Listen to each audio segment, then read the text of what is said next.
I've had many people over the years that have impacted my life. My youth pastor, Miles, you'd like to know this, was a guy named Joel Johns. And Joel is, he had the typical youth pastor car. We just hoped we could make it back from visitation whenever we go with him. It was a Volkswagen Scirocco.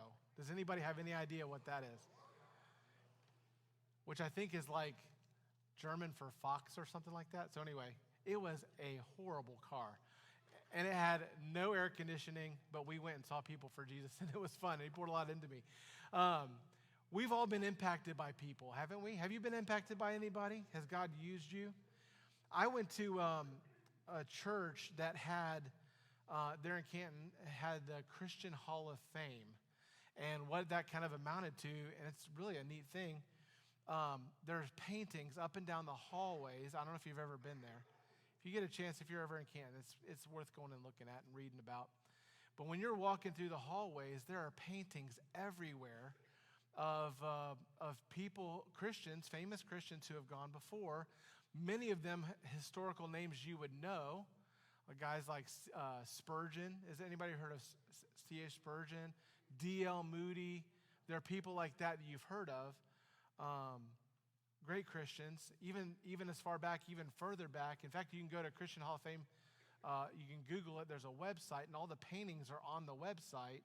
With the every painting has a description of their life, a short biography, and you can find that out.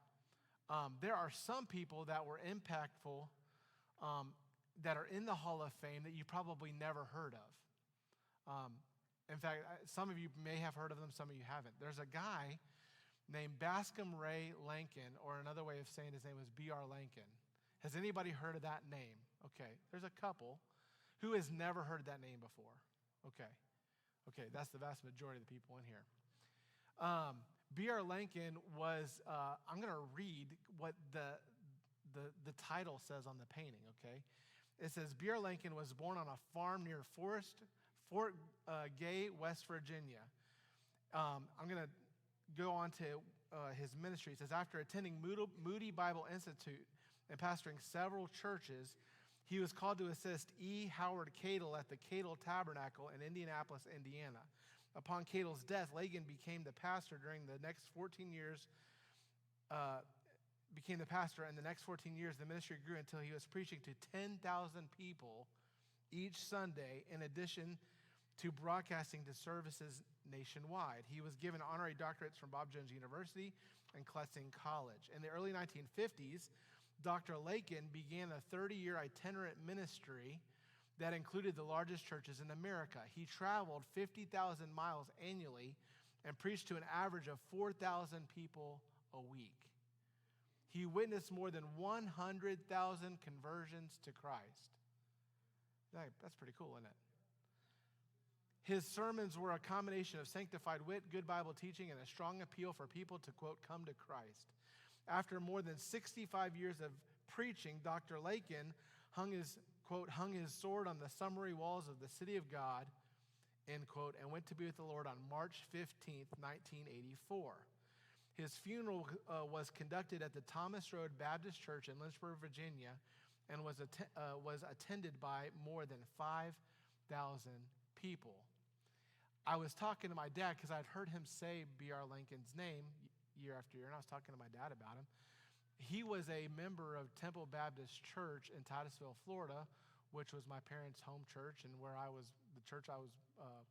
wasn't born in the church, but it kind of felt like it. I think I was born on Sunday, and Sunday night I was in church. That's how that works. I've been in church a long time.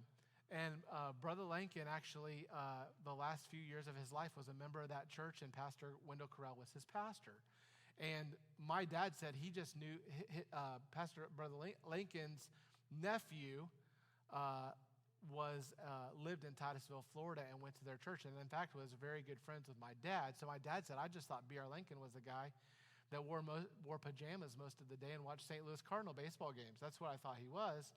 And he was kind of amazed to find out the kind of impact that this particular guy had had. In fact, he was started out in an era where he was, in terms of being an itinerant preacher, was literally on a mule going from place to place preaching at different towns. That's how he started, was basically being still a horseback, muleback, whatever you want to call, preacher, all those different years. I say that to say, where in the 1930s and 40s he may have been, in large part because of his broadcast and because of that church, because of that large church that he was at, a household name. Some of you have heard of him, but many of you had not. And you've had people that have been more impactful on your life than a guy who's led 100,000 people to Christ. And what I'm trying to say is, Dr. Lincoln or people like him, D.L. Moody, all the names we could bring up, even guys today who are impactful in our lives, the fact that God uses us at all is just amazing. You don't have to preach to thousands every week and win 100,000 people to Jesus to be used by God or to be valuable to God. In fact, God doesn't love a guy like that any more than he loves you. We find ourselves in this David series. We're talking about King David and the life of David. And David's not yet a king, although he's been anointed. In the first week of the series, we studied about how that David was anointed by God to be the next king.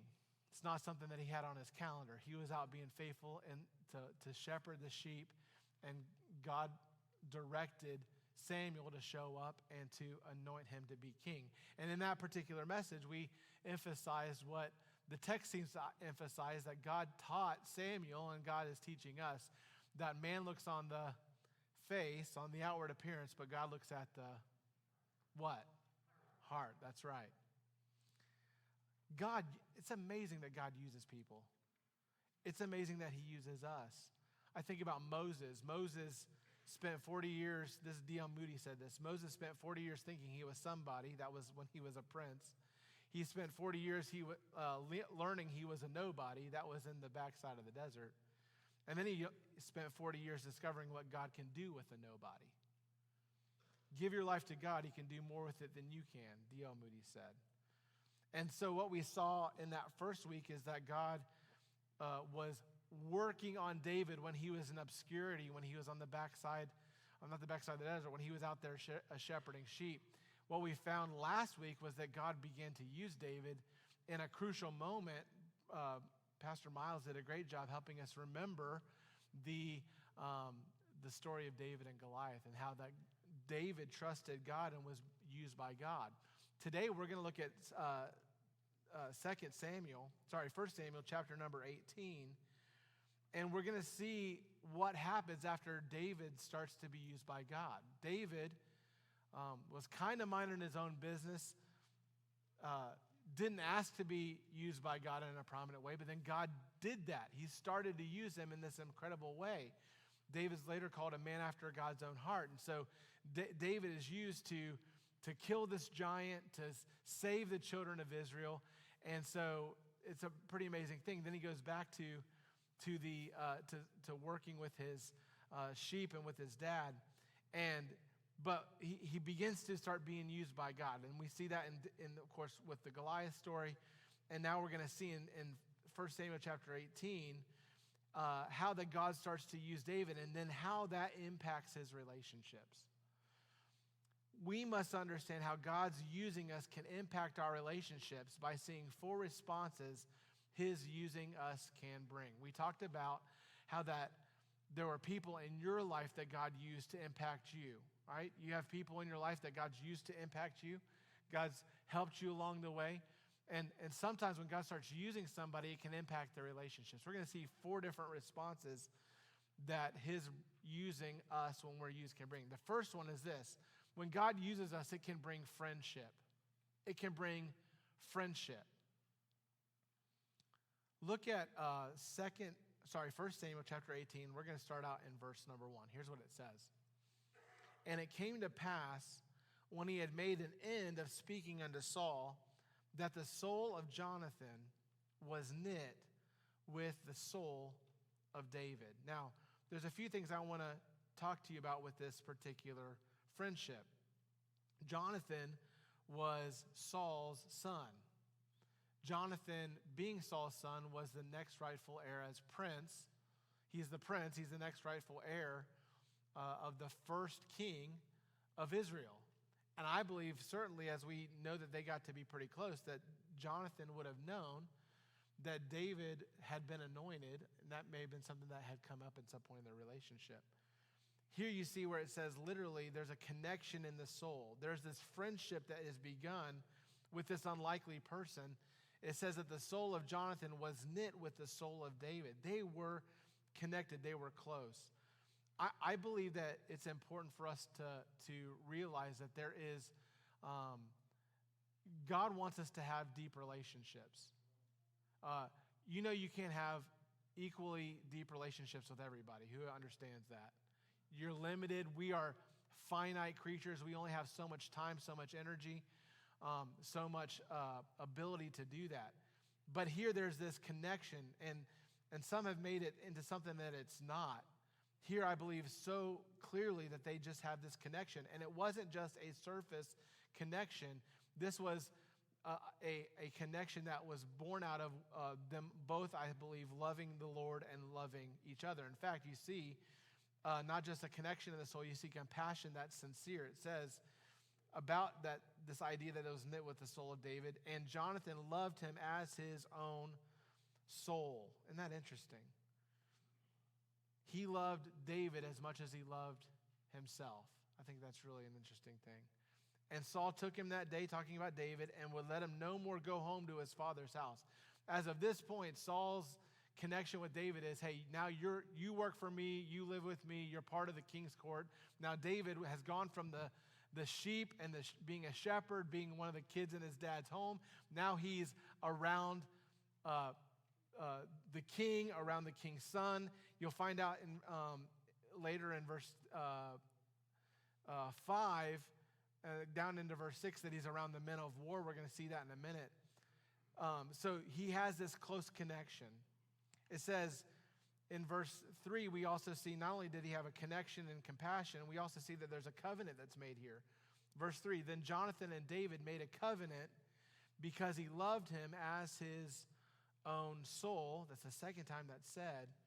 And now we see a contribution. Verse 4, and Jonathan stripped himself of the robe that was upon him and gave it to David, and his garments, even to his sword and to his bow and to his, what does it say, girdle, right?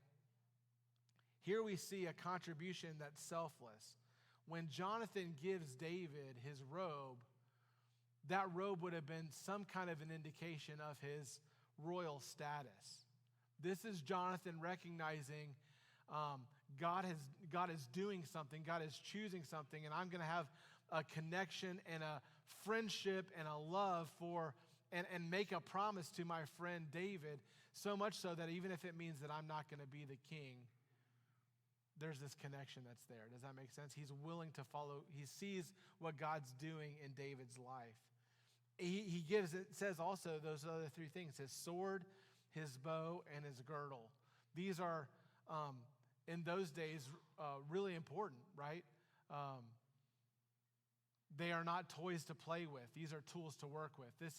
These are military people in a military positions, and now he's giving him his, essentially his protection. He's saying, I'm here to protect you. I'm here to be here for you, and he's making this covenant with David.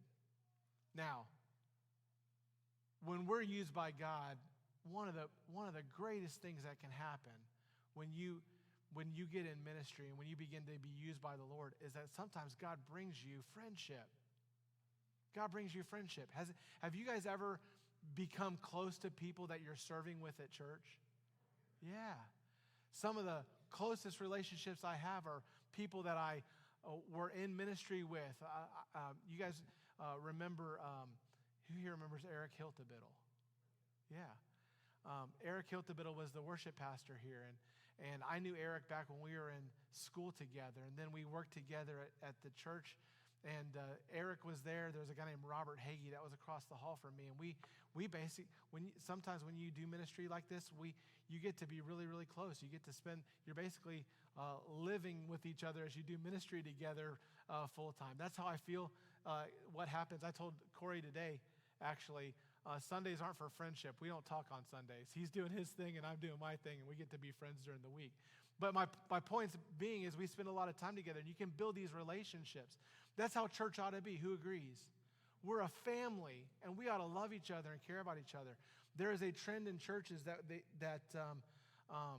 churches are meeting less and less and less, and I think I'm just here to say, I'm not saying that we'll never cut anything, we'll never stop doing some things, but I think we need to spend more time together, not less. I think we got to have some deep relationships, some deep friendships. That's why I think I love mission trips. I want us to take mission trips so we can go somewhere and minister together and see what God's doing around the world and spend time doing that together. Sometimes God can bring friendship, and when he does, it's so important that we don't just have things in common that are temporary, that are, I don't like Michigan,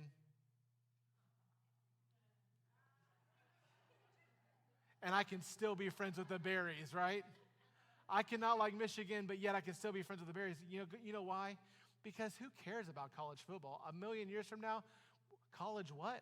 What's a college? We won't know. Who knows? In eternity, we may know. Who knows? But my point is what we're connected in is so much more important than college football. Are you with me? We are supposed to be connected in a spiritual way. So God using us and doing ministry together and God beginning to use people can bring us friendship. Here's another one. Here's a second one. God using us can bring fandom. I try hard to stick with my alliteration. Friendship and fandom. What do I mean? Well, look at what happens. Verse 5. And David went out whithersoever Saul sent him. Now this is cool, right? David has been called. God divinely worked all this out, sovereignly worked all this out so that David would be there in the king's court. And David starts to be used by Saul to do whatever Saul told him to do. And it says in verse 5, and behaved himself, what? Wisely. David realized that God anointed him to be king. And here's what I know to be true. If you want people to follow you when you're a leader, you need to follow people when you're not.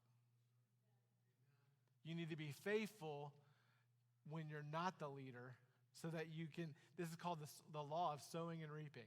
And David, I love this, he's behaving himself wisely. It says, and Saul set him over the men of war. So David was valuable to Saul. David was accepted here by his peers. It says at the end of verse 5, and he was accepted in the sight of all the people and also in the sight of Saul's servants. So David continues to act wisely. He's being used by God, and people can just see his heart in the way that he's living and what he's doing. But look at what happened. Verse 6, here David was celebrated by the people. It came to pass as they came, when David was returned from the slaughter of the Philistine, that the women came out of all the cities of Israel singing and dancing to meet King Saul with tabrets, with joy, and with instruments of music. And the women answered one another as they played. So you have this, now there's a new popular song being played on the radio, right? It's a hit song. There's no radio, I get it. Go with me. Okay. And they're coming, and here comes King Saul, and now they're playing with joy, instruments, and music, and the women answered one another, so they have this antiphonal, almost like the song going back and forth. They are saying it, then they're saying it, then they're saying it, then they're saying it. It's call and response. And said, Saul has slain his thousands. And then I imagine the song to go like this. You guys be Saul has slain his thousands. Ready?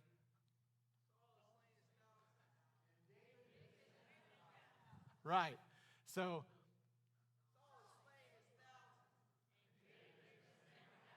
this is a hit song, man. I can tell you. That's pretty good.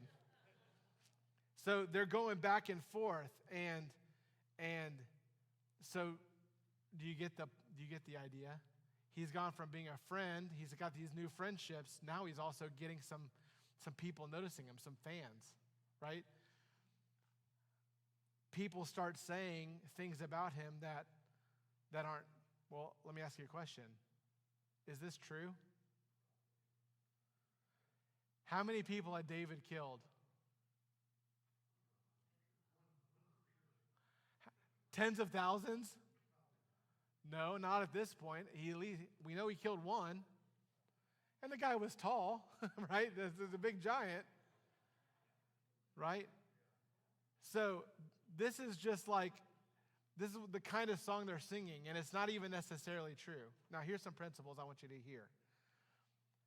We have to remind ourselves that when God uses us, just of a few things. Number one, when we're used by God, it's His grace. And it should be for His glory, right? Luke 17:7 says this. Write this down, go look at it later. Here's what it says. This is Jesus talking to His disciples, okay? But which of you, having a servant plowing or feeding cattle, will say unto him by and by, when he's come up from the field, go and sit down to meat?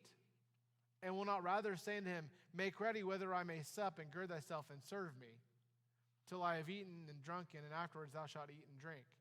He's saying, which thing happens more often? The person who's in charge saying, okay, the time for work's done, go and sit down and I'll make you dinner, or I'm going to sit down and you're going to fix me dinner. Which is more likely? Typically, I'm going to sit down, you fix me dinner. That's what he's saying. Verse 9, doth he thank that servant because he did the things that were commanded him? I trow not. So likewise ye, here it is, here's the point, verse 10. So likewise ye, when you have done all those things which are commanded you, say, we are unprofitable servants. We have done that which was our duty to do. You know what Jesus is saying? When God uses you, when God chooses to use you as His servant, don't say, man, look at me. God's really lucky to have me. Look at all these people that are getting saved. Look at all these things that are happening. I'm the man. Is that the right answer? No. You simply say, I'm just doing what God's called me to do. And if something good happens, it's not all on me, it's on the Lord, right? So you have David here, and he's starting to get a public opinion, and his public opinion is that he's just really a great guy. And here's another principle that I want to tell you. This is something that I've been taught, and I try to remember. This is so important. You're never as good as some people think you are. You're never as bad as some people think you are. My dad taught me this. I've had other pastors that have taught me this. Be careful of praise. Be careful of praise because it can get to here pretty quick. But also be careful of criticism because it can get to here pretty quick. Are you with me? We got to be careful about that. Our identity is not in what other people think of us. Our identity is in who? It's in Christ. We are what Christ says we are. And so the goal is to think of Christ more than to think of ourselves. And David's being used by God, and certainly that can bring friendship, but it also can bring people who start to have opinions about us, and we need to be careful about how we interact with those. Here's a third thing. Ready? Number 3. God using us can bring friction. Can bring friction. The first thing was David and Jonathan. The second relation was David and the people. Now we see David and Saul. What do you think Saul thinks about this new hit song? Saul has slain his thousands and David his tens of thousands. It says in verse 8, and Saul was very wroth, and the saying displeased him. And he said, they have ascribed unto David 10,000s, and to me they have ascribed but thousands. And what can he have more but the kingdom? You know what he's saying? I'm worried he's about to be the next king. And that's what's going to happen, right? And Saul eyed David from that day forward. God was using David. People were noticing David. And now David is being eyed by Saul. Now he's got, hey, I got to watch this guy. It came to pass on the morrow that an evil spirit from God came upon Saul, and he prophesied in the midst of the house, and David played with his hand as at other times, and there was a javelin in Saul's hand. And Saul cast the javelin, for he said, I will smite David even to the wall with it. Who likes violence? It's pretty fun. Okay. Verse 11, and Saul cast the javelin, for he said, I will smite David to the wall with it. And David avoided out of his presence twice. And Saul was afraid of David. Now that's interesting. Who was afraid of who? After you read something about somebody throwing a javelin at somebody, you would think they would say, and David was afraid of Saul. But the guy throwing the javelin was the one afraid, wasn't he? He says, and Saul was afraid of David. Why? Because the Lord was with him. Now that's an interesting thing. Saul was rejected as king. Do you remember that? We studied in the very first week that the reason why God decided to go with David, at least as you saw that, remember Samuel was dealing with all that, was that Saul kept making these wrong choices, these wrong mistakes. Saul was doing things that were disobedient to the Lord. And so God says, I'm done with Saul. I'm moving on to David. Saul was not being obedient to God. Saul was not a man after God's own heart. David was a man after God's own heart, and it was very, very clear that God was with him. And so, sometimes when you align yourself with the Lord, it's condemning to those who don't do that. You see where this morning in Hebrews chapter 11, it said something interesting about Noah. Do you guys remember what it said? It said that when Noah obeyed God, I'll read it. By faith, Noah, being warned of God of things not seen as yet, moved with fear, prepared an ark to the saving of his house, by the which he, what? Condemned the world. How did he condemn the world? Because he's being obedient. They have the possibility of being obedient. God made the ark big enough to house a whole lot more people than it did, and none of them came on board. And so when Noah was being obedient to God and everybody else wasn't, it was a condemnation to them.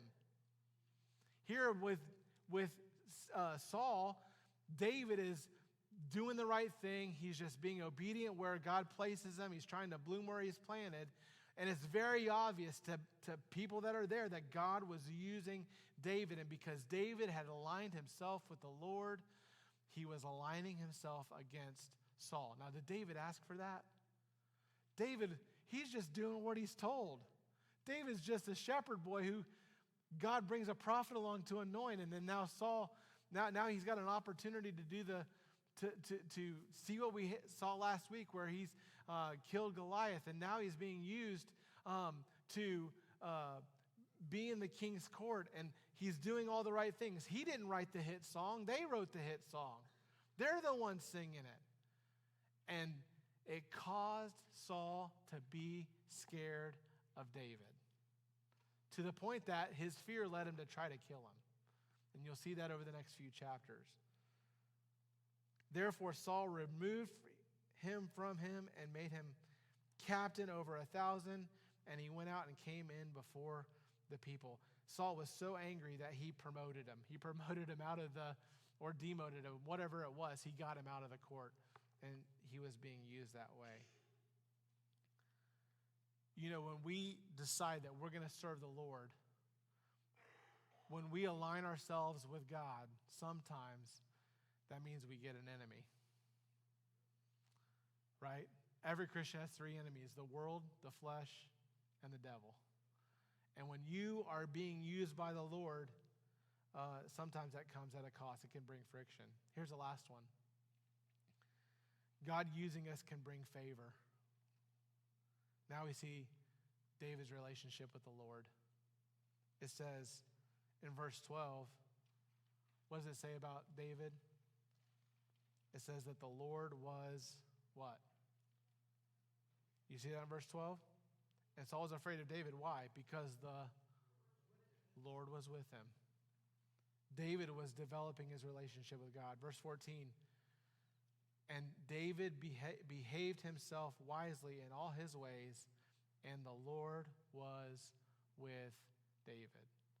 Who wants the Lord to be with them? I want that. I want that. And I know you do too. God chooses at times to use us. And when he does, some great things can happen. It can bring friendships. Who has some friendships here at our church? With God being using us and together, that's so important. Sometimes when we serve God, it brings recognition. Recognition isn't always bad. In fact, that's something we want to get better at our church. We want people who are being faithful and used of the Lord to know that they're recognized and appreciated and loved. I'm so grateful for you folks, so many people. Even right now, there are people serving so that we can enjoy what we're enjoying here. And I'm so grateful for that. But we got to remember to serve the Lord even if that fanfare doesn't come, right? Sometimes when we serve the Lord, it can bring friction. Sometimes when we are trying to be faithful, it brings about problems. When you set your allegiance towards the Lord, sometimes it brings a situation where you become an enemy of those who don't love him. But when you're used of God, man, it can help grow your relationship with him. And I think it's so important for us to understand that it doesn't matter really at the end of the day. It is not more important what people think of us. The one who is the most important for us to think about, or what's most important, is what God thinks of us. How does that look? Well, it looks like behaving ourselves wisely in all our ways and recognizing that we need the Lord's presence in our life. John 15 tells us where our success can come from. We want a fruitful ministry. You want to be really used by God. We studied this. We tried to memorize this.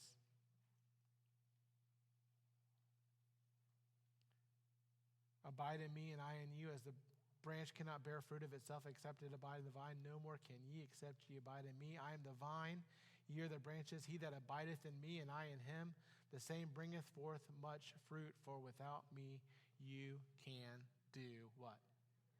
Nothing. Would you bow your heads and close your eyes with me?